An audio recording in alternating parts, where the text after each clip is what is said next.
Okay. Anil pastor ഇവിടെ വന്നിട്ടുണ്ടല്ലോ. അനിൽ പാസ്റ്ററെ, ക്രിസ്തു മാർഗവും മുഹമ്മദിന്റെ മതവും തമ്മിലുള്ള ഒരു വ്യത്യാസം എന്താണ്? അനിൽ പാസ്റ്ററെ കേൾക്കുന്നുണ്ടോ? അത് വളരെ സുവ്യക്തമാണ് നമ്മുടെ മുമ്പില്. ഈ ക്രിസ്തു പഠിപ്പിച്ചത് ഒരു ജീവിത സരണിയെ പറ്റിയാണ്. ക്രിസ്ത്യാനിറ്റി ഒരു ലൈഫ് സ്റ്റൈലാണ്, ജീവിതചര്യ. എങ്ങനെയാണ് ഒരു സമൂഹമാകേണ്ടത് എന്നതിനെ പറ്റിയുള്ള ഏറ്റവും ഉന്നതി പ്രാപിച്ച ജീവിത വീക്ഷണമാണ് ക്രിസ്ത്യാനിറ്റി ലോകത്തിന് കൊടുത്തത്. അതിനു മുമ്പുള്ള യഹൂദമതമുണ്ട്. ആ യഹൂദമതം ഒരു ഗോത്രവർഗ ബോധത്തെ, അല്ലെങ്കിൽ പാലസ്തീനിയായുടെ പരിമിതി കൊണ്ട് ഒതുങ്ങുന്ന മനുഷ്യരാശിയുടെ ജീവിതത്തെ വ്യാഖ്യാനിക്കുകയും പഠിപ്പിക്കുകയും ചെയ്തു. അതിലും മികച്ച എത്തിക്സ് തന്നെയാണുള്ളത്. എന്നാൽ ലോകം മുഴുവൻ ഫോളോ ചെയ്യാൻ പറ്റിയ ഒരു ജീവിതചര്യ യേശുവിന്റെ പഠിപ്പിക്കലിലുണ്ട്. അതുകൊണ്ടാണ് 2000 ആണ്ട് കഴിഞ്ഞിട്ടും യേശു പഠിപ്പിച്ച പാഠങ്ങളെ ഒരു വിധത്തിലും പുനരാലോചന നടത്തി അതിനെ മാറ്റേണ്ടതായ ഒരു സാഹചര്യം നിലവിലില്ലാത്തത്. ഞാൻ അതിനൊരു തെളിവ് പറയാം. ഞാൻ മുമ്പ് ഇതുപോലൊരു ക്ലബ് ഹൗസിൽ പറഞ്ഞ കാര്യമാണ്. 1960 വരെ ഈ രാജ്യത്തിലെ ഹിന്ദുക്കളായ സഹോദരങ്ങൾക്ക്, പുരുഷന് ഒന്നിലധികം വിവാഹം കഴിക്കാമായിരുന്നു. 1960 ശേഷം അത് അനുവദനീയമല്ല. എന്താണ് കാരണം? നിയമ ഭേദഗതിയിലൂടെ അത് മാറ്റി. അപ്പൊ 1960 ഹിന്ദു വിവാഹ നിയമം അനുസരിച്ച് ഹിന്ദുക്കളായ ഒരു പുരുഷന് പിന്നെ വിവാഹം കഴിക്കാൻ പറ്റില്ല. ബഹുഭാര്യത്വം അനുവദനീയമല്ല. അതുപോലെ മുസ്ലിം സമുദായത്തിൽ നിന്ന് അടുത്ത കാലത്ത് മുത്തലാഖ് എന്ന ഒരു ആചാരം എടുത്തു മാറ്റി. 3 തവണ തലാഖ് ചൊല്ലിയാല് സ്ത്രീയെ മാറ്റാം, ഭാര്യയല്ലാതാക്കാം. പക്ഷെ ക്രിസ്ത്യാനിറ്റിയുടെ 2000 വർഷത്തെ പ്രമാണം എന്തെങ്കിലും ഭേദഗതി ചെയ്യാൻ കോടതിക്ക് താല്പര്യമില്ല, നമ്മുടെ രാജ്യത്തിന് താല്പര്യമില്ല. എന്താണ് എന്റെ കാരണമെന്ന് ചോദിച്ചാല്, അത് എക്കാലഘട്ടത്തിലുള്ള മനുഷ്യർക്ക് ഫോളോ ചെയ്ത് പോകാൻ പാകത്തിനുള്ള പഠിപ്പിക്കലാണ് മുമ്പോട്ട് വെച്ചത്. കാരണം ഏകഭാര്യ വസ്തു ജീവിതം 1, 2 മക്കളെ ദൈവകൃപയിൽ വളർത്തണം, 3 ഒരു പൗരൻ രാഷ്ട്രത്തോട്, രാഷ്ട്ര നിയമങ്ങളോട് ഭയഭക്തിയും ബഹുമാനമുള്ളവനായി ജീവിക്കണം, 4 ഒരു മനുഷ്യൻ രാജ്യം ഭരിക്കുന്ന ചക്രവർത്തി അല്ലെങ്കിൽ ഭരണകൂടമെന്തോ അത് ഫോളോ ചെയ്യുന്ന നിയമം മനുഷ്യത്വ വിരുദ്ധം ആണെങ്കിൽ എന്നോട് സഹകരിക്കേണ്ട കാര്യമില്ല. മനുഷ്യത്വ വിരുദ്ധമല്ലാത്തതും ആരാധനയിൽ കൈകടത്താത്തതുമായ ഏത് നിയമാവലികളെയും ബഹുമാനിച്ചും ആദരിച്ചും രാജ്യസ്നേഹികളായിട്ട് വർത്തിക്കണം. അങ്ങനെ രാഷ്ട്രത്തിന്, സമൂഹത്തിന്, തൊട്ട അയൽക്കാർക്ക്, മാതാപിതാക്കൾക്ക് ഒക്കെ എങ്ങനെയാണ് പോകേണ്ടത് എന്നതിനെ പറ്റി മാർഗനിർദ്ദേശം നൽകി. ഇനി കൊച്ചു കുട്ടികളോട് എങ്ങനെ കാണണം, അത് കൃത്യം തന്നെ ആ രാഷ്ട്രങ്ങൾ മുമ്പോട്ട് വെച്ചു, അതിനുള്ള ആശയങ്ങൾ മുമ്പോട്ട് വെച്ചു. ഇനി മുതിർന്ന ആളുകളുണ്ട്. മുതിർന്ന ആളുകളിൽ ഓരോരുത്തരോടും സ്വീകരിക്കേണ്ട ജീവിതചര്യ എന്താകണം എന്നതിനെ പറ്റി കൃത്യമായ പഠനങ്ങൾ അത് മുമ്പോട്ട് വെച്ചു. മുതിർന്ന സ്ത്രീകളോട് എങ്ങനെ ആയിരിക്കണം, ഇളയ സ്ത്രീകളോട് എങ്ങനെ ആയിരിക്കണം, മുത്തച്ഛനോട് എങ്ങനെ ആയിരിക്കണം, ഇതൊന്നും മാറ്റേണ്ട കാര്യം വരുന്നില്ല. കാരണം ഇതിന്റെ ചുവട് പിടിച്ചാണ് പരിഷ്കൃത രാജ്യങ്ങളിൽ പിൽക്കാലഘട്ടത്തിൽ നല്ല നിയമാവലികൾ, നിബന്ധനകൾ രൂപപ്പെട്ടത്. ആ നിബന്ധനകളിലൊക്കെ തന്നെ കൃത്യമാർന്ന നയവും നിലപാടുകളും ക്രിസ്ത്യാനിറ്റിക്ക് 2000 വർഷം മുമ്പേ ഉണ്ടായിരുന്നു. അങ്ങനെ ലോകത്തിന് സ്വീകാര്യമായിട്ടുള്ള എന്നുള്ള മനുഷ്യനും വിശ്വസിക്കാനും സ്വീകരിക്കാനും പറ്റിയ ഒരു നിബന്ധനയാണ് ക്രിസ്ത്യാനിറ്റി മുമ്പോട്ട് വെച്ചിട്ടുള്ളത്. അത് അടിച്ചേൽപ്പിക്കലില്ല. ഇനി ഒരാൾ ക്രിസ്തീയ മാർഗം വിട്ടുപോയി, ആ ക്രിസ്തീയ മാർഗം വിട്ടുപോയ ആളിനെ കൊല്ലാനോ ഉപദ്രവിക്കാനോ ഒന്നുമില്ല. അവനെ വേണ്ടി പ്രാർത്ഥിക്കാനേ പറയുന്നുള്ളൂ. അവന് നല്ല ബോധമൊക്കെ ഉണ്ടാകാൻ പ്രാർത്ഥിക്കുക. അവൻ സ്വതന്ത്ര ചിന്തകനായി, അവൻ മുസ്ലിമായി, മറ്റേത് മതത്തിലും പോയി അവനെ കൊല്ലാനോ അവന്റെ കുടുംബത്തെ ഉപദ്രവിക്കാനോ അവന്റെ ജനകീയമായ അധികാരങ്ങളിൽ നിന്നോ അവകാശങ്ങളിൽ നിന്നോ വിലക്കാനോ യാതൊരു നിയമവും ഇല്ല. ഒരു രാജ്യത്തില് ഓരോ മതസ്ഥനും ഓരോ തരത്തിലുള്ള നികുതി എന്ന ഏർപ്പാടി അടയ്ക്കാൻ പൗരൻ എന്ന ഒറ്റ കൺസെപ്റ്റ് മാത്രമേ ഉള്ളൂ. ഇനി ക്രിസ്തീയ രാജ്യങ്ങളിലേക്ക് കുടിയേറുന്ന മറ്റ് സ്ഥലങ്ങളിലെ ആളുകളുണ്ട്. ആ ആളുകൾ അവിടെ ചെന്ന് വിനീത പ്രജകളായിട്ട് ജീവിക്കല്ല. അമേരിക്ക പോലുള്ള രാജ്യങ്ങളിൽ ചെന്നാല് അവിടെ മൈഗ്രേറ്റ് ചെയ്തവന്റെ അധികാരങ്ങളും അവകാശങ്ങളും സംരക്ഷിക്കാൻ വേണ്ടിയിട്ട് പ്രത്യേക നിയമങ്ങളുണ്ട്. ജോലിക്ക് അവിടെ ചെന്നവനെയോ മറ്റേതെങ്കിലും തരത്തിൽ അവിടെ പൗരത്വം എടുത്തവനെയോ ഒന്നും ഉപദ്രവിക്കാനോ ഒന്നും പാടില്ല. അവന്റെ ജീവിതം പോക്കാണ്. ഇത്തരത്തിൽ നിയമാവലികളുണ്ട്. അതിന്റെ ചുവട് പിടിച്ച് ദുബായ് പോലെയുള്ള ഇസ്ലാമിക രാജ്യങ്ങൾ പോലും നിയമങ്ങൾക്ക് മാറ്റം വരുത്തിക്കൊണ്ടിരിക്കുന്നു.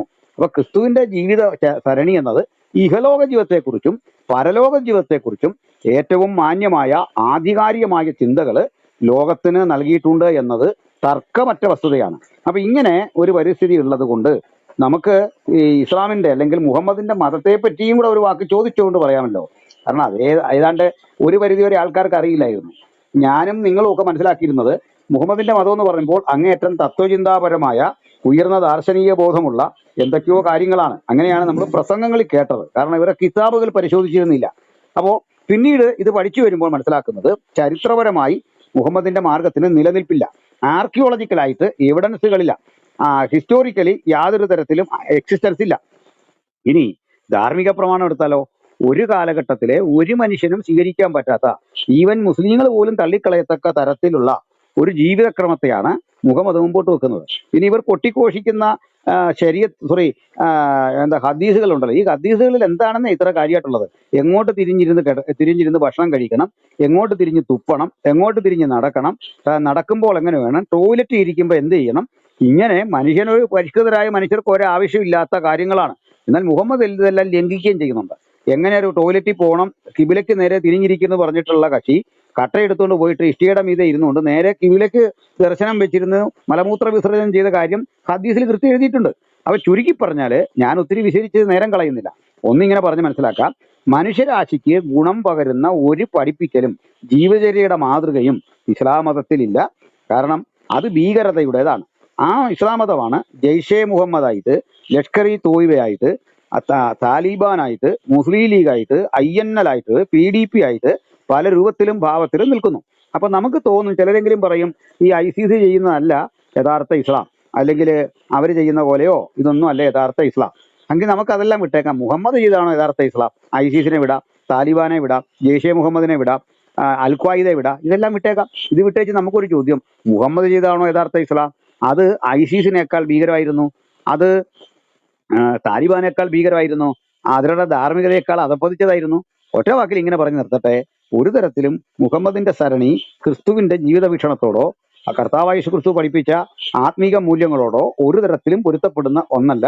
മാത്രമല്ല, ഇസ്ലാമിസത്തിന്റെ ശരിയായ പ്രായോഗികവൽക്കരണം ഒരു ക്രിമിനലിസം തന്നെയാണ്. അത് മനുഷ്യരാശിക്ക് വിപത്താണ്. അത് എല്ലാ തരത്തിലും മനുഷ്യരാശി വർജിക്കേണ്ട ഒരു തിന്മയാണ്. അങ്ങനെ തന്നെ തുറന്നു പറയാൻ ഞാൻ ആഗ്രഹിക്കുന്നു. Okay, thank you. വളരെ കൃത്യമായിട്ടുള്ള ഒരു നിരീക്ഷണമാണ് അവിടെ പറഞ്ഞിട്ടുള്ളത്. നല്ലൊരു നിരീക്ഷണമാണ് അവിടെ പറഞ്ഞിട്ടുള്ളത്. ക്രിസ്തു മാർഗവും ഇസ്ലാം മതവും മുഹമ്മദിന്റെ മതവും തമ്മിലുള്ള ഒരു താരതമ്യമാണ് അവിടെ നടത്തിയിട്ടുള്ളത്. നമ്മുടെ സക്കീർ നായിക്കും മുഹമ്മദ് ഈസയൊക്കെ ക്രിസ്തു മാർഗം, സക്കീർ നായിക്ക് അങ്ങനെ തന്റെ പ്രസംഗത്തില് ക്രിസ്തു മാർഗത്തെ കുറിച്ച് ഇടയ്ക്ക് അദ്ദേഹം ഇങ്ങനെ പറഞ്ഞുകൊണ്ടിരിക്കാറുണ്ട്. മുഹമ്മദ് ഈസ ഒരു പുസ്തകം എഴുതിയിട്ടുണ്ട്, ക്രിസ്തു മാർഗ യഥാർത്ഥ്യം എന്നുള്ളൊരു പുസ്തകം. ഒന്നുമില്ല അതില്, യാതൊരു തരത്തിലുള്ള കാര്യങ്ങളും ഇല്ല. പല പുസ്തകങ്ങളിൽ നിന്ന് കോപ്പി അടിച്ച് അതിന് ഉദ്ധരിക്കേണ്ട ഗ്രന്ഥകാരന്മാരുടെയോ പണ്ഡിതന്മാരുടെയോ ഒന്നും ഉദ്ധരണികളൊന്നും ഇല്ലാതെ വെറുതെ എഴുതിയേക്കുന്ന ഒരു പുസ്തകമാണ്. അക്കാദമിക്കലായിട്ട് യാതൊന്നും ഇല്ലാത്ത പുസ്തകം, പല സ്ഥലങ്ങളിൽ നിന്ന് കോപ്പി പേസ്റ്റ് ചെയ്തേക്കുന്ന ഒരു പുസ്തകമാണ്. അതിലേക്ക് പറഞ്ഞ് ക്രിസ്തു മാർഗ യഥാർത്ഥ്യം എന്നാണ് പറഞ്ഞേക്കുന്നത്. അപ്പൊ ക്രിസ്തുവിന്റെ മാർഗവും മുഹമ്മദിന്റെ മതവും തമ്മിൽ താരതമ്യം ചെയ്യുമ്പോൾ നമുക്ക് മനസ്സിലാകും, മുഹമ്മദിന്റെ മതം കാതങ്ങൾ അകലെയാണ്. ധാർമ്മികത താരതമ്യം ചെയ്താലും, സദാചാര മൂല്യങ്ങൾ താരതമ്യം ചെയ്താലും ക്രിസ്തു മാർഗത്തിൽ നിന്ന്, യേശു ക്രിസ്തുവിൽ നിന്ന് ഒരുപാട് അകലെയാണ് അള്ളാഹുവും മുഹമ്മദും എന്നുള്ളത് നമുക്ക് കൃത്യമായിട്ട് മനസ്സിലാക്കാൻ പറ്റും. എന്നെ കേൾക്കാവോ? കേൾക്കാം, പറഞ്ഞോ. Okay, sorry. ഞാന് നൂപുർ ശർമ്മയുടെ കാര്യത്തിലേക്ക് വരുന്നതിന് മുമ്പേ ഈ ഇടയ്ക്ക് എനിക്ക് വാട്സാപ്പിൽ ഒരാള് ഒരു സർക്കുലർ, ഒരു അൽഖയ്ദയുടെ ഒരു സർക്കുലർ അയച്ചു കൊടുത്തു. അതിൽ പറയുന്നത്, എനിക്കൊന്ന് പലരും നിങ്ങൾ ശ്രദ്ധിച്ചിട്ടുണ്ടാവാൻ തോന്നുന്നു, may your mothers be bereaved if you fail to defend prophet എന്ന് പറഞ്ഞുകൊണ്ടാണ് ആ ടൈറ്റിൽ തന്നെ. അപ്പൊ നിങ്ങളുടെ അമ്മമാർക്ക് നിങ്ങളുടെ വിയോഗം അല്ലെങ്കിൽ നിങ്ങളുടെ നിങ്ങളെ നഷ്ടപ്പെടുന്ന ആ ദുഃഖം കിട്ടിയാലും കുഴപ്പമില്ല, നിങ്ങൾ മുഹമ്മദിനെ ഡിഫെൻഡ് ചെയ്യണം എന്നാണ് അവിടെ പറയുന്നത്. ഞാൻ ഇതിനെ കൂട്ടിച്ചേർത്ത് വായിക്കാൻ ആഗ്രഹിക്കുന്നത് ഒരു കാര്യമാണ്. ഇന്നലെ നമ്മൾ കാണുന്നു സൗത്ത് സുഡാനിലൊരു അറ്റാക്ക് ഉണ്ടായി. അവിടെ ഏകദേശം 100-ലേറെ ക്രിസ്തീയ സഹോദരങ്ങൾ മരിക്കുകയുണ്ടായി. ഈ ദിവസങ്ങളിൽ, ഈ ജൂൺ മാസത്തിൽ തന്നെ ഓവോയിലെ ഹോണ്ടോ സ്റ്റേറ്റിൽ നമ്മൾ കാണാൻ പറ്റി 50-ലേറെ, ഏകദേശം 70-ലടുത്ത് ആൾക്കാർ മരിക്കുകയും, അത് കഴിഞ്ഞ് 9-ാം തീയതി ഉണ്ടായ ഒരു അറ്റാക്ക്, പിന്നെ ബുർക്കിനോ ഫാസോയിൽ ഉണ്ടായ അറ്റാക്കിൽ ഏകദേശം നല്ലൊരു സംഖ്യ ആൾക്കാർ മരിച്ചു. ഈ വീഡിയോസിന്റെ ഒക്കെ താഴെ ഇതെല്ലാം ക്രിസ്ത്യൻ കമ്മ്യൂണിറ്റിയാണ്, ക്രിസ്ത്യൻസ് തന്നെയാണ്. നമ്മൾ ഈ റൂംസിൽ കണ്ടപ്പം ഞാൻ സോഷ്യൽ മീഡിയയിൽ കുറച്ച് ഒബ്സർവ് ചെയ്യാൻ തുടങ്ങി എങ്ങനെയുള്ള കമന്റ്സ് ആണ് വരുന്നത്. ഈ കമന്റിന്റെ കീഴിലൊക്കെ ഇന്ത്യയിലുള്ള ചില മുസ്ലിം സഹോദരങ്ങൾ പോയിട്ട് pray for India, pray for Indian Muslims എന്ന് പറഞ്ഞുകൊണ്ട് അവിടെയൊക്കെ ഇങ്ങനെ എന്താ പറയാ, ഇന്ത്യയിൽ എന്തോ നടക്കുവാണ് എന്നുള്ള രീതിയിൽ സോഷ്യൽ മീഡിയയിൽ ഇങ്ങനെ വ്യാജ പ്രചരണം നടത്താൻ വേണ്ടിയിട്ട് പോകുവാണ്. ഇപ്പം ഒരു സഹോദരൻ പറഞ്ഞു, പലർക്കും ഭയമാണ് ഈ കാര്യങ്ങൾ സംസാരിക്കുകയോ ഷെയർ ചെയ്യുവോ. ഈ ഭയം ഞാനും പലരിലും കണ്ടിട്ടുണ്ട്. അവർ പറയുന്നത് ഇങ്ങനെയുള്ള ഇൻഫർമേഷൻ ഒന്നും ഞങ്ങൾക്ക് താല്പര്യം പോലും ഇല്ല കേൾക്കാൻ, അല്ലെങ്കിൽ ഇത് കാണാൻ പോലും എന്ന് പറയുന്ന ആൾക്കാരാണ്. ഇപ്പം എല്ലാവരും ഇതിനെക്കുറിച്ച് സംസാരിക്കാൻ ഇഷ്ടപ്പെട്ടെങ്കിലും ഇഷ്ടപ്പെട്ടില്ലെങ്കിലും സംസാരിക്കാൻ തുടങ്ങി. ഞാൻ ഈ കമന്റ്സിന്റെ ഒക്കെ താഴെ മറ്റുള്ളവരെ റെസ്പോൺസ് ചെയ്തിരിക്കുന്ന കണ്ടു. അപ്പം അവിടെ നടക്കുന്നത് വേറൊരു കാര്യമാണ്. അവിടെ കൊണ്ടുപോയിട്ട് അതിനെ ന്യായീകരിക്കാൻ വേണ്ടിയിട്ട് ഇന്ത്യയിൽ നടക്കുന്ന കാര്യങ്ങൾ എന്തോ ഭീകരമാണ്, ഇതിന്റെ പ്രതിക്രിയയാണ് അവിടെ നടക്കുന്നതെന്ന രീതിയിൽ ഒരു പാൻ എന്താ പറയാ വേൾഡ് ആയിട്ടുള്ള ഒരു സ്റ്റൈലാണ് നമ്മൾ കാണുന്നത്. ഒരു ആർട്ടിക്കിള് പ്രിന്റിന്റെ ഞാൻ ചാറ്റ് ബോക്സിൽ ഇട്ടിട്ടുണ്ട്, റെഫർ ചെയ്യുന്നവർക്ക് കാണാം. അവിടെ പറയുന്ന പോയിന്റ്സ് ഇങ്ങനെയാണ്. ചില രാജ്യങ്ങളിൽ ഇവരുടെ എന്ന് പറയുമ്പം 70% ഇസ്ലാം വ്യാപരിച്ചിരിക്കുന്നത് സൗത്ത് ഈസ്റ്റ് ഏഷ്യയിൽ തന്നെയാണ്. ഇവിടെയൊക്കെ മെജോറിറ്റി സ്ഥലങ്ങളിലൊക്കെ ഇവർക്ക്, ഇന്ത്യയിലൊക്കെ എന്ന് പറഞ്ഞാൽ പ്രത്യേക സാഹചര്യമാണ്. ഇന്ത്യ ഡെമോക്രസി ആയിട്ട് രൂപപ്പെടുന്ന സമയത്ത് തന്നെ ഇസ്ലാം നല്ലൊരു ശതമാനം തന്നെ ഉണ്ട്. അപ്പോൾ ഇവര് ഉള്ള ചില രാജ്യങ്ങളില് അവിടെയൊക്കെ ഏകാധിപതിയുടെ അല്ലെങ്കിൽ കിങ്സിന്റെ ഭരണമാണ്. അവിടെ അവരെ പറയുന്ന കാര്യമാണ്, അവർക്കൊന്നും എതിർക്കാൻ പറ്റില്ല. പക്ഷെ ഇവർക്ക് എവിടെയൊക്കെ എതിർക്കാൻ അല്ലെങ്കിൽ എഗെയിൻസ്റ്റ്, ഇപ്പം സൗദിയിലേക്ക് കിങ് ചില കാര്യങ്ങൾ ചെയ്യുന്നത് ഇവർക്ക് താല്പര്യം ഇല്ലെങ്കിൽ പോലും അവിടെ അത് എതിർക്കാൻ പറ്റത്തില്ല. പക്ഷെ ഇവർക്ക് എതിർക്കാൻ പറ്റുന്നിടത്ത് ഇവര് പോയിട്ട് ഇവര് പ്രതിഷേധങ്ങളും ധരണകളും നടത്തും. ഇന്ത്യയിൽ തന്നെ നമുക്ക് ചില കാര്യങ്ങൾ നമുക്ക് കാണാൻ പറ്റും. ഞാൻ പലപ്പോഴും ചിന്തിച്ചിട്ടുണ്ട്, ഇവരുടെ തിങ്ക് ടാങ്ക് എന്ന് പറയുമ്പോൾ നല്ല എഡ്യൂക്കേഷനുള്ള, പ്രോഗ്രസീവ് ആയിട്ടുള്ള, സെക്യുലർ ആയിട്ടുള്ള, ടോപ്പ് റാങ്കിങ് ആയിട്ടുള്ള മുസ്ലിം സഹോദരങ്ങൾ എന്തുകൊണ്ട് മെജോറിറ്റി ആയിട്ടുള്ള ആൾക്കാർ ഇങ്ങനെ എമോഷണൽ ആയിട്ട് വർക്ക് ചെയ്യുമ്പോൾ, ഒരു മാസ് മൊബിലൈസേഷൻ അല്ലെങ്കിൽ മാസ് ഹിസ്റ്റീരിയ ആകുമ്പോൾ എന്തുകൊണ്ട് ഇതിനെ നമ്മളിങ്ങനെ പാടില്ല എന്ന് പറയാൻ മുന്നോട്ട് വരാത്തത് എന്ന് ചിന്തിക്കുകയാണ്. ഞാൻ അങ്ങനെ ഒന്ന് സെർച്ച് ചെയ്ത് നോക്കിയപ്പോൾ എനിക്ക് മനസ്സിലായി, ഇവരുടെ മെജോറിറ്റി കമ്മ്യൂണിറ്റി 85% പഷ്മൻഡ എന്ന് പറയുന്ന ഒരു ഗ്രൂപ്പും ഒരു 15% അഷ്റഫ് എന്നുള്ള ഗ്രൂപ്പ് എന്ന് പറയുമ്പം ഇവരുടെ ഇടയിൽ പോലും ഓൾ ഇന്ത്യ, ഞാനിത് പറയുന്നത് പ്രിന്റിന്റെ 2020 ഒരു ഇതിന്റെ ബേസിലാണ്, പ്രിന്റിന്റെ ആധാരം വെച്ചോണ്ടാണ്, അതാണ് റെഫറൻസ്. അവിടെ പറയുന്നത് നമ്മൾ ലോക്സഭ MPs ഇത്രയും വർഷം ഉണ്ടായിരുന്ന 400 മുസ്ലിം MPസിനെ എടുത്തു കഴിഞ്ഞാൽ ഏകദേശം 360 പേര് വന്നത് അഷ്റഫ് എന്നുള്ള കമ്മ്യൂണിറ്റിയിൽ നിന്ന്, എന്ന് പറയുമ്പോൾ ഇവരുടെ മോസ്റ്റ് പ്രോഗ്രസീവ് ആയിട്ടുള്ള, മോസ്റ്റ് എലീറ്റ് ആയിട്ടുള്ള ആൾക്കാരുടെ ഇടയിൽ നിന്നാണ്. ഇവരൊക്കെ ആണ് ഏറ്റവും കൂടുതലും ഇവരുടെ വലിയ വലിയ സ്ഥാപനങ്ങൾ എന്ന് പറയുമ്പം അലിഗർ മുസ്ലിം യൂണിവേഴ്സിറ്റി, ഇങ്ങനെയൊക്കെ ജമിയ മിലിയ, ഇവിടെ ഇങ്ങനെയൊക്കെ ഉള്ള, പിന്നെ ഇവരുടെ ബോർഡ്സ്, ഇതിലൊക്കെ ഉള്ള മെയിൻ സ്ഥാനങ്ങൾ അലങ്കരിക്കുന്നത്. അപ്പൊ ഈ Pasmanda community, all India Pasmanda മുസ്ലിംസിന്റെ അസോസിയേഷൻ ഫോറം തന്നെ പറയുന്നത്, ഇവർക്ക് ശരിക്കും പറഞ്ഞു കഴിഞ്ഞാൽ മെജോറിറ്റിയുടെ പേരിലാണ് ഒരുപാട് റിസർവേഷൻസ് കിട്ടുന്നത്. എന്നിട്ട് പോലും ഇങ്ങനെയുള്ള ഓർഗനൈസേഷൻസിൽ അല്ലെങ്കിൽ ഇങ്ങനെയുള്ള സ്ഥാപനങ്ങളിൽ ഇവർക്ക് റെപ്രസെന്റേഷൻ ഇല്ല. ഇതിന്റെ കൂടെ തന്നെ എനിക്ക് പറയാൻ പറ്റുന്നത്, ഈ ഒരു കമ്മ്യൂണിറ്റി സെന്റിമെന്റ്സിനെ അല്ലെങ്കിൽ കളക്റ്റീവ് മെന്റാലിറ്റിനെ ഇളക്കി വിടുമ്പോൾ ഒരു യൂണിഫൈഡ് ആയിട്ടാണ്. ഈ പഷ്മൻഡ മൂവ്മെന്റ് വന്നപ്പം ഇവര് പറയുന്നത് നമുക്ക് യൂണിറ്റി വേണം, നമുക്കെതിരെ വേറെ പുറമേ നിന്നുള്ള ശത്രുവാണ്, ഇതിനെ ഹിന്ദു മുസ്ലിം ആക്കി തീർക്കാനുള്ള വളരെ ഒരു എഫേർട്ടാണ്.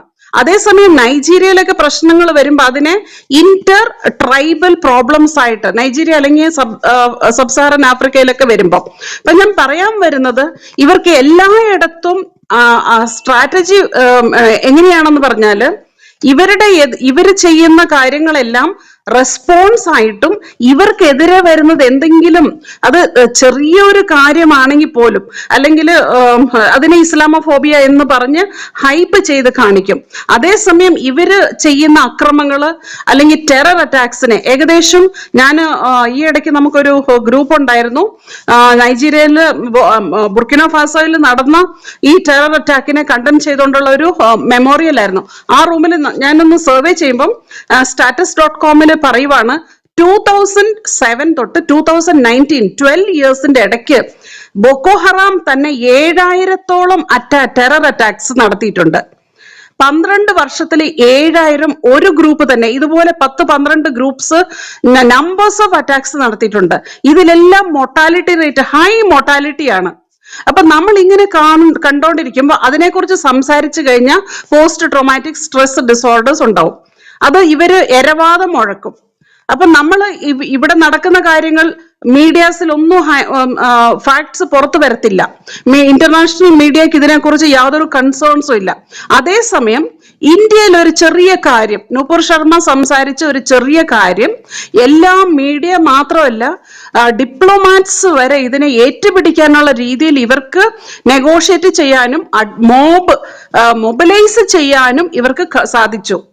ഇതിന്റെ ഒരു ഹിപ്പോക്രസിയാണ് നമ്മൾ മനസ്സിലാക്കണ്ടേ. നൈജീരിയയിൽ മരിച്ച ആൾക്കാരുടെ ആ ഒരു ന്യൂസിന്റെ അടിയിൽ പോയിട്ട് ഇന്ത്യയിൽ നടക്കുന്ന നൂപുർ ശർമ്മ പറഞ്ഞ കാര്യത്തിനെതിരെ നടന്ന കാര്യങ്ങളെ അവിടെ സംസാരിക്കുകയാണ്. എത്ര ഇൻസെൻസിറ്റീവ് ആണെന്നൊന്ന് മനസ്സിലാക്കണം. ഇതാണ് എനിക്ക് പറയാനുള്ളത്. Thank you. സുജാ ബ്രോ, വിയോജിപ്പ് രേഖപ്പെടുത്താൻ അവസരമുണ്ടോ? Thank you. ഒരു സെക്കൻഡ്. ആരാണ്? അജനാണ്. ഞാൻ ബാക്ക് ചാനലിൽ മെസ്സേജ് ഇട്ടിരുന്നു. ഒരു സെക്കൻഡ്, അജനിലേക്ക് വരാം. ഒന്ന് വെയിറ്റ് ചെയ്തട്ടെ, വരാം. ജാമിദ ടീച്ചർ ഇവിടെ ഉണ്ടോ? ജാമിദ ടീച്ചർ കേൾക്കുന്നുണ്ടോ? ഉണ്ട്. നിങ്ങൾ കേൾക്കുന്നുണ്ടോ ഞാൻ പറയുന്നത്? ഉണ്ട്, ഞാൻ ഇവിടെ ഉണ്ട്. ജാമിദ ടീച്ചർ ആദ്യം ഇവിടെ വന്നിട്ട് പോയതാണ്. നമ്മളിവിടെ നടത്തിയ ചർച്ചകൾ അങ്ങ് കണ്ടിട്ടുണ്ടാവുമല്ലോ, ചർച്ചകൾ ശ്രദ്ധിച്ചിട്ടുണ്ടാവുമെന്നാണ് ഞാൻ വിശ്വസിക്കുന്നത്. അതിന്റെ ഒരു പ്രതികരണം ഒന്ന് പറഞ്ഞുതരും. ഞാൻ ഫസ്റ്റ് വന്നിട്ട് പോയതാണ്. എല്ലാവർക്കും നമസ്കാരം. ഞാൻ മനസ്സിലാക്കുന്നത് മക്കയില് 6-ാം നൂറ്റാണ്ടില് ഒരുപാട് ഗോത്രങ്ങൾ ഉണ്ടായിരുന്നു. ഞാൻ മറ്റുള്ളവർ പറയാത്ത വിഷയം പറയാമെന്ന് വിചാരിച്ചിട്ടാണ്. അതായത് ഖുർആൻ തന്നെ പറയുന്നത് ലി തആറഫൂന, അവരെ പരസ്പരം തിരിച്ചറിയുന്നതിന് വേണ്ടി അള്ളാഹു ഒരുപാട് ഗോത്രങ്ങളാക്കി വിഭാഗങ്ങളാക്കി. അങ്ങനെ വിഭാഗിക്കപ്പെട്ട ഒരു സമൂഹത്തില് പിതാവ് മരിച്ച് 2.5 വർഷത്തോളം കഴിഞ്ഞിട്ട് അവിടെ ഒരു ഉമ്മയുടെ മകനായി ജനിക്കുന്ന ഒരു മനുഷ്യൻ. അവിടെ അദ്ദേഹം നോക്കുമ്പോ അവിടെ ഒരുപാട് ബിംബങ്ങളെ ആരാധിച്ചിരുന്ന ആളുകള്. അങ്ങനെ എല്ലാം മിക്സ്ഡ് ആയതുകൊണ്ട് അദ്ദേഹത്തിന് ഒന്ന് തോന്നുന്നു, എനിക്കൊന്ന് ഹിറ എന്ന് പറയുന്ന ഗുഹയിലേക്ക് പോയിട്ട് അള്ളാഹുവിനെ മാത്രം ആരാധിച്ചുകൊണ്ട്, ഇതാണ് ഇസ്ലാമിന്റെ ചരിത്രം, അങ്ങനെ പോയിരിക്കണം എന്ന് തോന്നുന്നു. അങ്ങനെ അദ്ദേഹത്തിന്റെ ജീവിതത്തിൽ ഒരു അർത്ഥം കണ്ടെത്താൻ വേണ്ടിയിട്ട് അദ്ദേഹം ശ്രമിക്കുവാണത്രേ. അങ്ങനെ അദ്ദേഹം അവിടെ ഇരിക്കുന്നു. അപ്പോൾ ഒരു ദൈവദൂതൻ വരുന്നു, അദ്ദേഹത്തിന് ദൈവികമായ വെളിപാട് നൽകുന്നു. അദ്ദേഹത്തെ തന്നെ എന്നാണ് ഖുർആൻ പറഞ്ഞത്. അദ്ദേഹത്തിന്റെ തന്നെ സമൂഹത്തെ സംസ്കരിക്കാൻ വേണ്ടി, ലിയുബയ്യിന, അവർക്ക് വ്യക്തമാക്കി കൊടുക്കുന്നതിന് വേണ്ടിയും എന്നിട്ട് അവരെ പഠിപ്പിക്കുന്നതിന് വേണ്ടിയും ഒക്കെ അന്ന് തെരഞ്ഞെടുക്കുന്നു. അവിടെ അദ്ദേഹം നോക്കുമ്പോൾ ഒരുപാട് ദൈവങ്ങളുണ്ട്, ഒരുപാട് ബിംബങ്ങളുണ്ട്. അപ്പോൾ അതിൽ അന്ന് നിലവിലുണ്ടായിരുന്ന അള്ളാഹു എന്ന ദൈവത്തെയാണ് മുഹമ്മദ് എന്ന വ്യക്തി തെരഞ്ഞെടുക്കുന്നത്. അപ്പോൾ എന്നിട്ട് അദ്ദേഹം പറയുന്നു, ഞാൻ ദൈവദൂതനാണ്, നിങ്ങൾക്ക് അള്ളാഹുവിൽ നിന്നുള്ള വെളിപാട് എനിക്ക് എത്തുന്നുണ്ട്, ഞാൻ നിങ്ങൾക്ക് പഠിപ്പിച്ചു തരുന്നതിന് വേണ്ടി. അങ്ങനെ 13 വർഷം അദ്ദേഹത്തിന്റെ ആശയങ്ങൾ മക്കയിൽ പറഞ്ഞ് പ്രചരിപ്പിക്കാൻ ശ്രമിച്ചപ്പോൾ അവിടെ നിന്നൊന്നും വലിയ സ്വീകാര്യത ലഭിച്ചില്ല. കാര്യമായിട്ടൊന്നും അദ്ദേഹം വിചാരിച്ചതുപോലെ അത്ര പെട്ടെന്ന് ബൂം ചെയ്യാൻ കഴിഞ്ഞില്ല. അങ്ങനെ അദ്ദേഹത്തിന്റെ വിശ്വാസങ്ങളെ, അദ്ദേഹത്തിന്റെ കുടുംബക്കാരെ തന്നെ തള്ളിക്കളയുന്നു. അബൂലഹബ് ചോദിക്കുന്നു, അലി ഹാദ ഇജ്മഅതനാ തബ്ബല്ലക യാ മുഹമ്മദ്, മുഹമ്മദേ നിനക്ക് നാശം, നീ ഇതിനാണോ ഞങ്ങളെ ഒരുമിച്ച് കൂട്ടിയത്, ഒരു ദൈവമേ ഉള്ളൂ എന്ന് പറയുന്നതിന് വേണ്ടിയാണോ എന്നൊക്കെ ചോദിച്ചതിന്റെ പേരിൽ അള്ളാഹു അദ്ദേഹത്തെ ശപിക്കുകയും അദ്ദേഹത്തിന്റെ ഭാര്യയെ പറയുകയും ഒക്കെ ചെയ്ത് ആക്ഷേപിക്കുകയും ഒക്കെ ചെയ്യുന്ന വചനമുണ്ട്, അധ്യായമുണ്ട്. ലഹബ് എന്നാണ് അതിന്റെ പേര് തന്നെ, മസദ് എന്നും പറയും. അപ്പൊ അങ്ങനെ അദ്ദേഹം ഇത് ഇവിടെ അങ്ങോട്ട് ശരിയാകുന്നില്ല. കുറച്ച് സുഹൃത്തുക്കളെയും കുറച്ച് ഗോത്രക്കാരെയും കുറച്ച് കുടുംബങ്ങളെയും ഒക്കെ ഒന്ന് കൂട്ടി അദ്ദേഹം അവിടുന്ന് ആക്രമിക്കപ്പെടുന്നു എന്ന വ്യാജേന അദ്ദേഹത്തിന്റെ ഗോത്രങ്ങളുടെ ദൈവങ്ങളെ തള്ളിപ്പറഞ്ഞതിന്റെ പേരിൽ അയാൾ എന്തൊക്കെയോ ബുദ്ധിമുട്ടുന്നുണ്ട് എന്നൊക്കെ വരുത്തി തീർക്കുകയും അദ്ദേഹം പിന്നീട് മദീനക്കാരിലേക്ക് വരികയും ചെയ്തു. മദീനയിലേക്ക് വരുന്നു. അവിടെ അദ്ദേഹത്തെ സ്വീകരിച്ച ആളുകളുണ്ട്, അൻസ്വാരികൾ. അങ്ങനെ അവിടെ വന്നപ്പോൾ ആ ഗോത്രത്തിലെ ആളുകളൊക്കെ തീവ്ര ഭക്തരാണ്, തീവ്ര സ്വഭാവക്കാരാണ്. അപ്പൊ അദ്ദേഹം വിചാരിച്ചു, നമ്മൾ പാരമ്പര്യമായിട്ട് ആരാധിച്ചിരുന്ന ദൈവങ്ങളെയൊക്കെ നമ്മുടെ മക്കാര് തള്ളിപ്പറഞ്ഞു. പക്ഷേ ഇദ്ദേഹത്തെ ഇവിടെ ആളുകള് മദീനക്കാര് രണ്ട് കൈയും കൂട്ടി സ്വീകരിച്ചു. അപ്പൊ നല്ലവരായിട്ടുള്ള ആളുകളാണ്, കുഴപ്പമില്ല. അപ്പം ഇനി നമുക്ക് നമ്മുടെ സ്റ്റാൻഡ് ഒന്ന് മാറ്റിപ്പിടിക്കാം എന്ന് തോന്നി. അങ്ങനെ മുഹമ്മദ് നബിയുടെ എളാപ്പയുണ്ട് അബൂ ത്വാലിബ്, അദ്ദേഹത്തിന്റെ ആശയങ്ങളൊക്കെ പ്രചരിപ്പിക്കാൻ ഒരുപാട് സഹായങ്ങൾ ചെയ്തിട്ടുണ്ടെങ്കിലും ഇദ്ദേഹത്തിൽ വിശ്വസിച്ചിട്ടില്ലെന്നാണ് പറയുന്നത്. അങ്ങനെ അദ്ദേഹത്തിന് വളക്കൂറുള്ള ഒരു മണ്ണായിട്ട് അദ്ദേഹത്തിന് മദീന തോന്നി. മദീനയില് അദ്ദേഹം ചുവടുകൾ ഉറപ്പിക്കുന്നു. അതുവരെ ലക്കും ദീനുക്കും വലിയ ദീൻ, നിങ്ങൾക്ക് നിങ്ങളുടെ മതം എനിക്ക് എന്റെ മതം എന്ന് പറഞ്ഞിരുന്ന ആള് പിന്നീട് ഈ മതം സ്വീകരിച്ചിട്ടില്ലെങ്കിൽ അവനോട് യുദ്ധം ചെയ്യണം എന്നുള്ള ഒരു നിലവരേക്കും എത്തിയിരിക്കുന്നു. അങ്ങനെ അദ്ദേഹത്തിന്റെ മനസ്സിൽ അങ്ങനെ തോന്നിയിരിക്കും. പക്ഷെ അദ്ദേഹത്തെ സാമൂഹിക പരിഷ്കർത്താവ് എന്നാണ് ഇന്ന് വിളിക്കുന്നത്. പക്ഷെ ഞാൻ അദ്ദേഹത്തെ ഏകാധിപതി എന്ന് വിളിക്കാൻ ആഗ്രഹിക്കുന്നു. കാരണം മദീനയിലേക്ക് വരുമ്പോൾ അദ്ദേഹത്തിന്റെ സ്വഭാവം അങ്ങനെയായിരുന്നു. അപ്പോ മുഹമ്മദ് നബിയുടെ കൂടെ നിന്നാൽ പല ആളുകൾക്കും ഒരുപാട് സൗകര്യങ്ങൾ കിട്ടും എന്ന് മനസ്സിലായി. അങ്ങനെ ഈ നബിയോടൊപ്പം കുറച്ച് ആളുകൾ, ഞാൻ ദൈവദൂതനാണെന്നൊക്കെ പറഞ്ഞു വന്നപ്പോഴത്തേക്കിന് കുറച്ച് ആളുകൾ, അത് എല്ലാത്തിലും ഉണ്ടാകുമല്ലോ, എല്ലാ വിഭാഗം ഏത് സംഘടന ചേർന്നാലും ആരെങ്കിലും ഒക്കെ കുറച്ച് ആളുകൾ ഉണ്ടാവും. അപ്പൊ അവര് മനസ്സിലാക്കി കുറച്ച് രോമം മുളയ്ക്കാത്ത ആൺകുട്ടികളെയും സ്ത്രീകളെയും മദ്യപ്പുഴകളും ഒക്കെ കിട്ടിയാൽ കഴിക്കുവോ. അപ്പൊ അങ്ങനെയൊക്കെ അവിടെയുള്ള ആളുകൾക്ക് സങ്കല്പിക്കാൻ പോലും സാധിക്കാതിരുന്ന ഒരു സ്വർഗവും ഒരു സ്വർഗലോകവും ഒക്കെ ഇദ്ദേഹം അവരോട് പറഞ്ഞ് അവരെ വിശ്വസിപ്പിച്ച് കുറേയധികം അനുയായികളെ അദ്ദേഹം അദ്ദേഹത്തിൻ്റെതായിട്ടുള്ള വഴിക്ക് കൊണ്ടുവരുന്നു. എന്നിട്ട് അദ്ദേഹത്തിൽ വിശ്വസിക്കാത്തവരൊക്കെ ദൈവകോപത്തിന് ഇരയാകുമെന്നൊക്കെ പറഞ്ഞ് ഒരു സൈക്കോളജിക്കൽ അപ്രോച്ച് അവരിൽ നടത്തി. പിന്നെ അവര് അമിത ഭക്തരായിരുന്നത് കൊണ്ട് തന്നെ അവര് കുറെ ആളുകളൊക്കെ അതിൽ വിശ്വസിച്ചു. അപ്പോൾ എപ്പോ വേണമെങ്കിലും നിങ്ങൾക്ക് മരണം സംഭവിക്കാം, അതിനു മുമ്പ് തന്നെ നിങ്ങൾ അള്ളാഹുവിൽ വിശ്വസിക്കണം. എന്നിട്ട് അവരോടൊരു ഭീഷണിയും മുഴക്കി. എന്നെ വിശ്വസിക്കണം, എന്നെ വിശ്വസിക്കുന്നവൻ അള്ളാഹുവിനെ വിശ്വസിക്കുന്നവനെ പോലെയാണ്, അള്ളാഹുവിനെ ഇഷ്ടപ്പെടുന്നവൻ എന്നെ അനുധാവനം ചെയ്യണം, എന്നാൽ മാത്രമേ അവര് മാത്രമേ വിജയിക്കത്തുള്ളൂ. അപ്പോൾ ഇദ്ദേഹത്തിന്റെ ആശയ പ്രചാരണത്തിന് കുറച്ചധികം ഈ വികാര ജീവികളെ കിട്ടി. ഇദ്ദേഹത്തിന് വേണ്ടി കൊല്ലാനും കൊല്ലപ്പെടാനും ഒക്കെ താല്പര്യമുള്ള കുറച്ചധികം അനുയായികളെ കിട്ടി. അവരെ മാക്സിമം അദ്ദേഹം ഉപയോഗപ്പെടുത്തി ആളുകളെ കൊല്ലാനും ഇവരെ കൊല്ലപ്പെടാനും വേണ്ടി അവർക്ക് ഒരു യുദ്ധത്തിന് വേണ്ടുന്ന എല്ലാ സ്കോപ്പുകളും ഉണ്ടാക്കി കൊടുക്കുകയും ആ കാലഘട്ടത്തില് പരസ്പരം ചെറിയ ചെറിയ ഭിന്നതകളിലും വാക്കുതർക്കങ്ങളിലും ഒക്കെ കഴിഞ്ഞിരുന്ന ആളുകളെ ആയുധമെടുത്ത് പരസ്പരം കൊല്ലുന്ന നിലയിലേക്കൊക്കെ കൊണ്ടുവരാൻ ഈ പ്രവാചകൻ മദീനയിൽ ചെയ്ത പാട് കുറച്ചല്ല.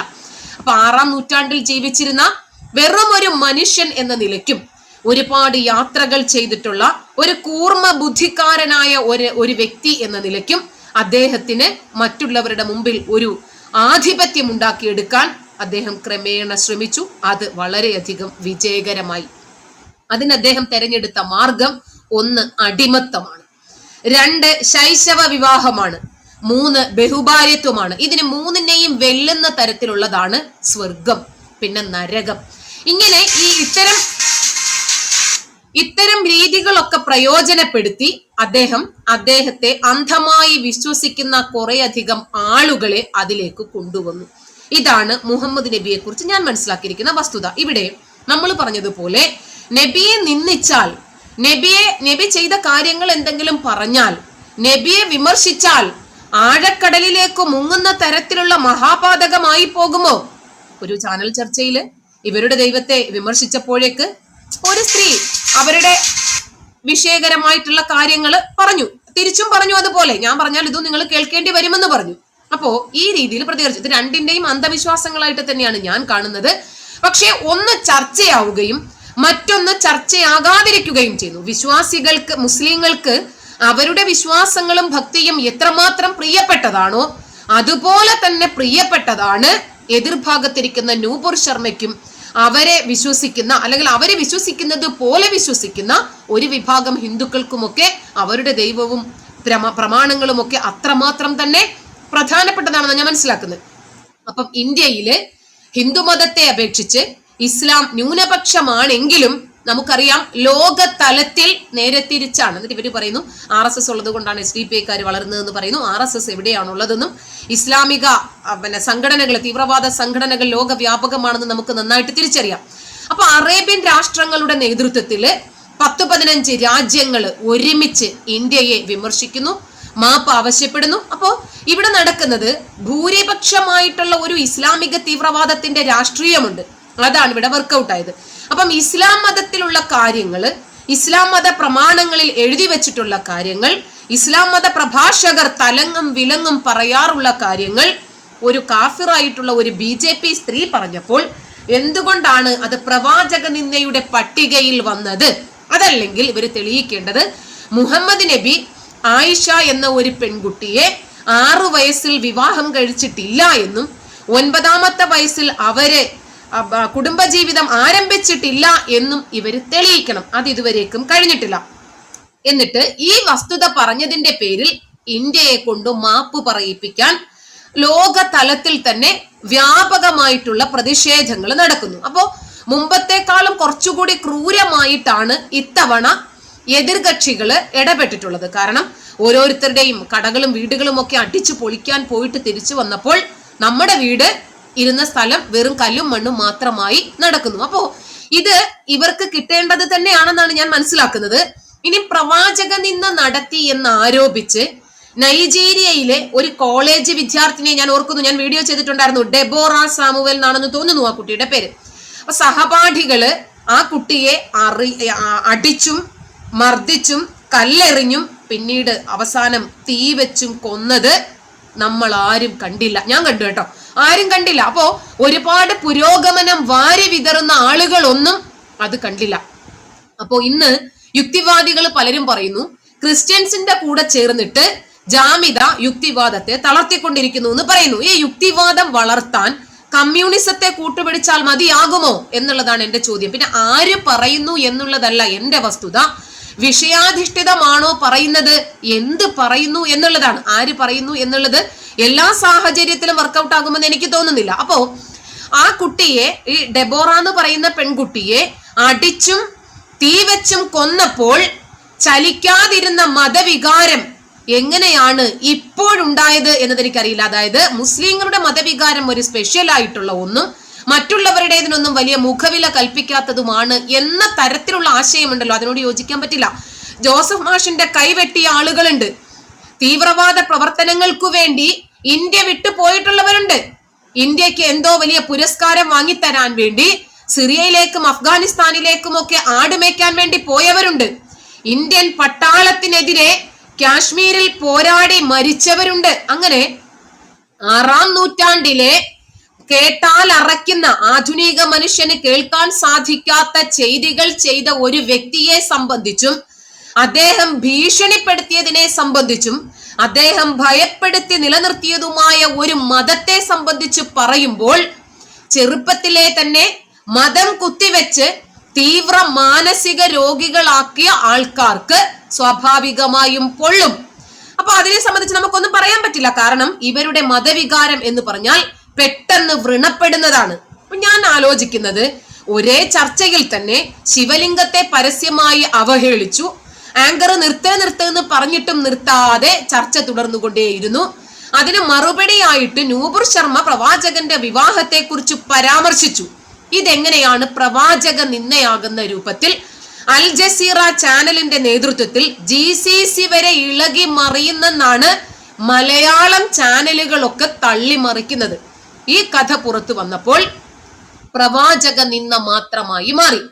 എന്നിട്ട് ശിവനിന്ദ അപ്രത്യക്ഷമായി. പിന്നെ ഹിന്ദുക്കളെ സംബന്ധിച്ചിടത്തോളം അവരാരും അതിനെ കിണ്ടാനും കിഴിയാനും ഒന്നും പോയതുമില്ല. അപ്പോ ഇവിടെ ആവിഷ്കാര സ്വാതന്ത്ര്യവും അഭിപ്രായ സ്വാതന്ത്ര്യവും ഒക്കെ ഉണ്ട് എന്ന് പറയുന്ന ഈ നാട്ടിൽ വിശ്വാസികൾക്കു മാത്രമാണ്, മുസ്ലിം വിശ്വാസികൾക്കു മാത്രമാണോ അതുള്ളത്? എന്നാൽ അവരെ സംബന്ധിച്ചിടത്തോളം ഈ പ്രവാചക നിന്ദ എന്ന് പറയുന്ന വിഷയം, ഈ പ്രവാചകനെ പറഞ്ഞ വിഷയം ഒരു ഉൾട്ടാ ചാനലിൽ മാത്രം അവശേഷിക്കേണ്ടിയിരുന്നത് ഇന്ന് അന്താരാഷ്ട്ര തലത്തിൽ ഇസ്ലാം അപമാനം നേരിടുന്ന തലത്തിലേക്കായി മാറിയിരിക്കുന്നു. ഇതാണ് ഈ വിഷയത്തിൽ എനിക്ക് പറയാനുള്ളത്. നന്ദി. താങ്ക് യു ജാമിദ ടീച്ചറെ, ഇവിടെ വന്ന് സംസാരിച്ചതിലും ഈ വിഷയത്തിൽ കൃത്യമായ അഭിപ്രായം പറഞ്ഞതിലും നന്ദി പറയുന്നു. വളരെ കൃത്യമായിട്ടുള്ളൊരു ചിന്തയാണ് പങ്കുവച്ചിട്ടുള്ളത്. ദെബോറ ശാമുവേലിന്റെ വിഷയം നമ്മളിവിടെ ചർച്ച ചെയ്ത് പോയിട്ടുള്ളതാണ്. അത്തരം വിഷയങ്ങളിൽ പ്രതികരിക്കാത്ത, ഞാനിന്ന് ഇതിന്റെ ആമുഖത്തിൽ പറഞ്ഞല്ലോ, സമദാനിയൊക്കെ പറയുന്നത് കേട്ടാൽ അദ്ദേഹം പറയുന്നത് മുഹമ്മദിനെ വിമർശിക്കുന്നത് മതേതരത്വത്തിനെതിരെയുള്ള വെല്ലുവിളിയാണെന്നാണ് പറഞ്ഞത്. എല്ലാ മാനവിക ദർശനങ്ങൾക്കും മൂല്യങ്ങൾക്കും എതിരെയുള്ള വെല്ലുവിളിയാണെന്നാണ് പറയുന്നത് മുഹമ്മദിനെ വിമർശിക്കുന്നത്. ഒരു പ്രവാചകന്മാരോട് ഞങ്ങൾ എന്ത് ചെയ്യുന്നില്ല, വിവേചനം കാണിക്കുന്നില്ല എന്നാണ് അവർ പറയുന്നത്. പുക്കൂട്ടൂർ അതാണ് പറഞ്ഞത്. പക്ഷെ അക്ബർ നടത്തിയ വിമർശനങ്ങൾ, ഈസ നടത്തുന്ന, അതുപോലെ തന്നെ നമ്മുടെ ബാലുശ്ശേരി നടത്തുന്ന, അതുപോലുള്ള ആളുകൾ നടത്തുന്ന വിമർശനങ്ങൾ ഇവരാരും കാണുന്നില്ല എന്ന് പറയുന്നത് ആ അർത്ഥത്തിലല്ല. അതിനെതിരെ അങ്ങനെയാണെങ്കിൽ ഇവര് പറയുന്ന പ്രവാചക നിന്ദയുടെ മതനിന്ദയുടെ പരിധിയിൽ അതും കൊണ്ടുവരണ്ടല്ലേ? ഞങ്ങളെ സംബന്ധിച്ചത് വിഷയമുള്ള കാര്യമല്ല. അക്ബർ ഇനിയും പ്രസംഗിക്കട്ടെ, മുജാഹിദ് ബാലുശ്ശേരി ഇനിയും പറയട്ടെ, യേശുക്രിസ്തുവിനെ കുറിച്ച് വിമർശിക്കട്ടെ. അങ്ങനെയുള്ള വിമർശന സ്വാതന്ത്ര്യം എല്ലാ മനുഷ്യർക്കും ഉണ്ടെന്നുള്ളതാണ് ചിന്തിക്കുന്നത്. ആശയപരമായിട്ടുള്ള മറുപടിയാണ് നമ്മൾ ആഗ്രഹിക്കുന്നത്. പക്ഷെ ഇത് പറഞ്ഞിട്ട്, ഇത് പറയുന്ന സമദാനിയും പുക്കൂട്ടൂരൊക്കെ ഇദ്ദേഹത്തെ വിമർശിക്കാൻ പാടില്ല, അത് മതേതരത്വത്തിന് എതിരാണെന്ന് പറയുമ്പോൾ ഇത് കാണുന്നില്ല, ഇതിനെതിരെ പ്രതികരിക്കുന്നില്ല. അതുപോലെ ഇപ്പൊ ടീച്ചർ പറഞ്ഞതുപോലെ ദെബോറ ശാമുവലിനെ പോലുള്ള എത്രയോ പേരെ ഇത്തരത്തിൽ കൊല ചെയ്യപ്പെട്ടു. അതിനെതിരെ ഒന്നും ഇവിടെ മതേതരത്വത്തിന്റെ പേരിൽ പ്രതികരിക്കുന്നത് കാണുന്നില്ല. അപ്പൊ ഇത് ഇരട്ടത്താപ്പല്ലേ? ഇത്തരത്തിലുള്ള ഇരട്ടത്താപ്പുകളെയാണ് നമ്മൾ ചോദ്യം ചെയ്യേണ്ടത്. അപ്പം മുഹമ്മദിന്റെ ജീവിതത്തെ, അല്ലെങ്കിൽ അദ്ദേഹത്തിന്റെ പ്രവർത്തികളെ, ഖുറാനെ, അള്ളാഹുവിനെ, ഇതിനെല്ലാം നമ്മൾ ഇനി എക്സ്പോസ് ചെയ്തുകൊണ്ടിരിക്കും. നമ്മൾ ഇനി ഇങ്ങനെ തന്നെ പറഞ്ഞുകൊണ്ടിരിക്കും. ഇത് ഞങ്ങൾ ആരും തുടങ്ങി വെച്ചതല്ലല്ലോ.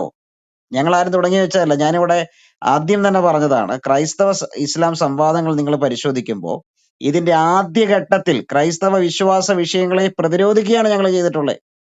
എന്നാൽ അക്ബറൊക്കെ നാടൊട്ടുക്ക് സംവാദ സദസ്സുകൾ നടത്തി അതിൽ മദ്യം വിളമ്പുന്ന യേശു, ദാവീദിന്റെ കിടപ്പറയിൽ അന്യസ്ത്രീ, ബൈബിൾ തിരുത്തപ്പെട്ടു, അങ്ങനെയുള്ള ഒരുപാട് ടൈറ്റിലുകളോടെ എഴുതുകയും പ്രസംഗിക്കുകയും ചെയ്തപ്പോഴാണ് ഞങ്ങൾ ഈ രംഗത്തേക്ക് കടന്നത്. ഇപ്പോൾ എന്ത് സംഭവിച്ചിരിക്കുന്നു? ഞങ്ങൾ ഒരു വശത്ത് നിന്ന്, നിരീശ്വരവാദികൾ ഒരു സ്ഥലത്ത് നിന്ന്, എക്സ് മുസ്ലിംസ് മറുവശത്ത് നിന്ന്. അപ്പൊ ഒരു രക്ഷയില്ലാത്തൊരവസ്ഥയിലേക്ക് പ്രിയപ്പെട്ടവരെത്തി. അത് ഞങ്ങളുടെ കുറ്റമല്ല, നിങ്ങളുടെ കയ്യിൽ ആശയമില്ലാത്തതിന്റെ കുഴപ്പമാണ്, പറയാനൊന്നുമില്ലാത്തതിന്റെ കുഴപ്പമാണ്. ആശയം കയ്യിലില്ലെങ്കിൽ നമ്മൾ വല്ലാതെ വൈകാരികമായി പ്രതികരിക്കേണ്ടി വരും. അവിടെയാണ് നമ്മൾ ആയുധം എടുക്കേണ്ടി വരുന്നത്. നിങ്ങൾക്കും അത് തന്നെയാണ് സംഭവിക്കുന്നത് എന്നുള്ളതാണ് ഞങ്ങൾക്ക് അതിൽ പറയാനുള്ളത്. ഓക്കെ.